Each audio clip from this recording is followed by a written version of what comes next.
wanting to excel in all of the skills, and settling for nothing less than an outstanding performance.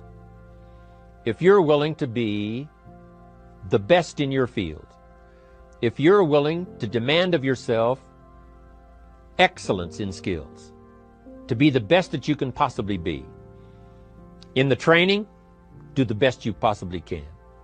In doing a workshop, do the best you possibly can. Developing the skills of using your personality, developing the skills of language, developing the skills of influence, developing the skills of organizing, expertise, excellence in skills. Here was the next one on my list, making a powerful contribution to you, the variable, and that is preparation. Well prepared. And preparation, of course, involves a whole lot of things. A big share of our life is preparing, getting ready. When we go to the first grade in school, we're just preparing for the second grade. After we've finished 2 grades, the 2 grades prepare us for number 3. Sometimes it seems like a long, excruciating time. And the time will just seem like it'll never come when we can finally have the performance that we really want. But it takes time to prepare. It takes time to get ready. And the decisions you make in the preparation time, those are the decisions that last for a lifetime. Preparing to have a good day.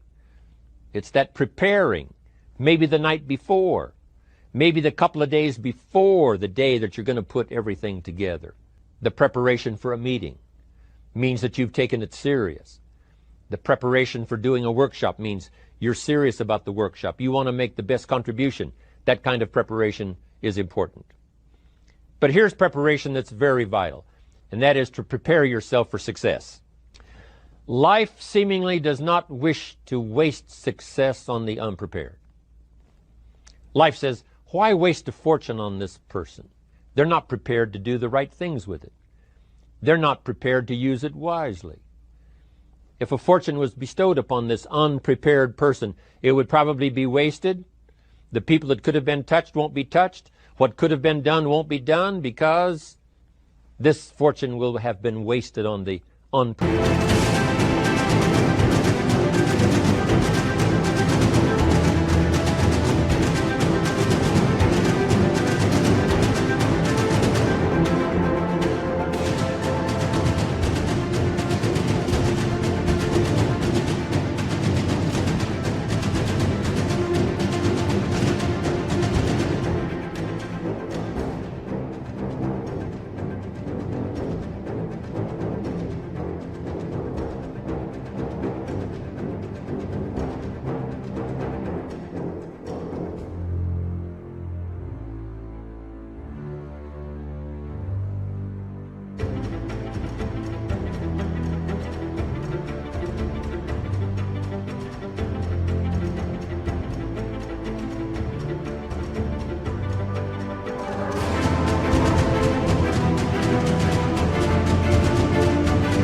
Prepared person.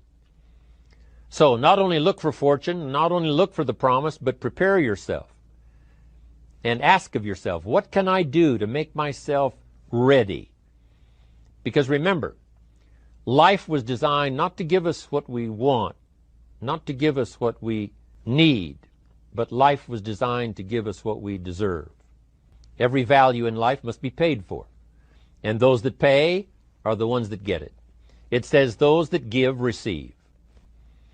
And here's what I wrote about enthusiasm. Enthusiasm that's powerful is mostly enthusiasm that is enthusiasm inside, 90%, 10% outside. We all know what the enthusiasm is like when somebody lets us see their enthusiasm, which is like the 90%, and only 10% of it is inside. But the enthusiasm that really affects people is not just being loud, but the enthusiasm that runs deep, the enthusiasm that comes from deep inside, created by self-confidence, created by purpose, created by genuine willingness to help other people. That kind of enthusiasm, knowing that you're going to get the job done, knowing you're going to affect people, knowing you're going to have testimonials flowing in from all kinds of directions. That kind of enthusiasm. A lot of it is quiet. A lot of it is unheard. And the 10% that's heard, it rings a bell. People call it genuine enthusiasm because they know that what you say in the outward display of your enthusiasm is only a small tip of the iceberg of the enthusiasm you feel inside that really motivates you to do the best job you can. Now, there are two major benefits of positive reinforcement. Number one, positive reinforcement builds good habits. If what you are doing, the habits you've gotten into, are building your ambition and increasing your success, keep doing them. Your success is reaffirming that these habits are good. Your success tells you that you need to keep doing what you are doing. By reviewing these habits that bring on success, you reinforce them, give them sticking power. Now here's the other side. By reviewing your habits, what you do every day, by reviewing your habits, you may find out that some of them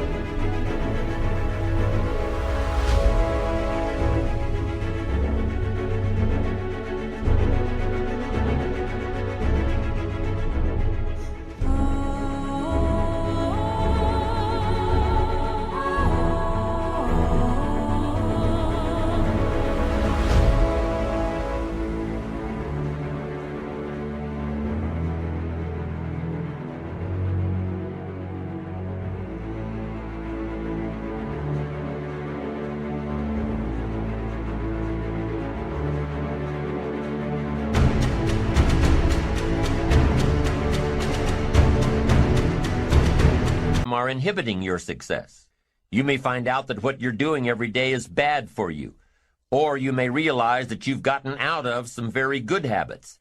Somebody says, well, I've just gotten out of the habit of taking my daily walk around the block. Well, I guess you'll just have to get in the habit of being sick down the road. Somebody says, well, I used to read the books all the time. I've just gotten out of the habit. Then change it.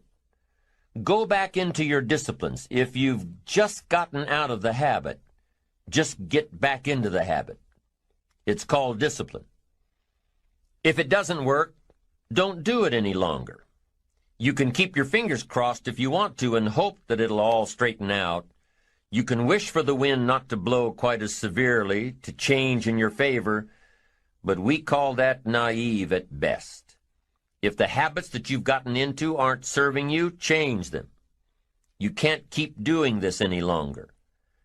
Don't wish for a better wind. The key is to wish for the wisdom to set a better sail. Utilize whatever wind that blows to take you where you want to go. That is the philosophy I picked up at age 25, and it revolutionized my whole life. And here's what I found. I found it was easy. I became a millionaire when I was 31, and I found it was easy. Now here's my definition of easy. It was something I could do. I figure if it's something you can do, it's easy. But here's a little parenthesis. I worked hard at it. I made sure my disciplines were in line. I made sure my habits were good. I made sure I did all that I could. I found something that I could do, but I worked hard at it. I got up early, stayed up late, and worked hard from age 25 to 31. But what I did was easy, meaning it was something I could do. Well, you say, Mr. Rohn, if it was so easy, how come during those 6 years all those other people around you didn't get rich? Here's why. It's easy not to. How else would you describe it? That's it. It's easy to keep doing the things that don't work. It's easy to keep bad habits. It's easy not to develop the disciplines. It's easy not to. So how come I got rich and they didn't? Here's a philosophical phrase. The things that are easy to do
also easy not to do. That's the difference between success and failure, between daydreams and ambitions. Here's the key formula for success. A few disciplines practiced every day. And those disciplines have to be well thought out. What should you spend your time doing? Don't waste your time on things that aren't going to matter. But a few simple disciplines can change your whole economic future. Future with your family, future with your business, future with your enterprise, your sales career, your management career. A few simple disciplines, a few simple habits, good habits, repeated every day. Now here's the formula for failure. Errors in judgment, repeated every day. All you've got to do is to have a few errors in your judgment and repeat them every day. I'm telling you, they'll spin out of control in 10 years. You'll end up driving what you don't want to drive, wearing what you don't want to wear, living where you don't want to live, earning what you don't want to earn. A few errors every day, bad habits every day, it's disastrous. Now here's why it's easy to repeat an error in judgment. Because failure doesn't fall at the end of the first day. Bad habits don't show their horrible results at the end of the first day, or the first week, or the first month. It's easy to get faked out. If disaster fell on us at the end of the first week, we'd change our philosophy. But it's so subtle. Errors in judgment, bad habits. They're so subtle, they get you a little off course, a little off course, a little off course. You keep drifting off course, and all of a sudden you're caught. So you've got the choice right now of one of two easies, easy to do or easy not to do. I can give you in one sentence how I got rich by the time I was 31. I did not neglect to do the easy things I could do for 6 years. I did not neglect. That's the key. I found something easy I could do that led to fortune, and I did not neglect to do it. The major reason for not having more of what you want in America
more health, more money, more power, more influence, more everything. The major reason is simple neglect. Neglect. And if you don't take care of neglect, it becomes an infection, and then it becomes a disease. So if you're in the habit of not doing it, doing all it takes to get ahead, get in the habit of doing it. Doing all it takes. That's the first benefit of positive reinforcement, building good habits. Now, the second benefit of positive reinforcement is that it creates the energy to fuel additional achievement. It gives you the drive to do more, to not only keep on doing what's right, but to do more of what's right. The disciplines that will help you grow and get ahead of it all. The knowledge that what you're doing is paying off creates more energy to keep going. How easy is it to get up in the morning when you know you're not doing all that it takes? It's not very easy at all. You can just lay there awake thinking, oh, what's a few more minutes in bed? It won't matter much anyway. Wrong. It does matter. It will matter. Now, how easy is it to get up in the morning when you're pouring it on, doing the best you can, anxious to get going, make progress toward your dreams. It's a whole different story. When you're resting to renew your reserves, it's much different than resting to avoid your day. When you're psyched up and excited for your life, when you're excited for what you've planned to accomplish for the day, it's amazing. You'll wake up before the alarm clock even tries to startle you awake. Your successes fuel your ambition.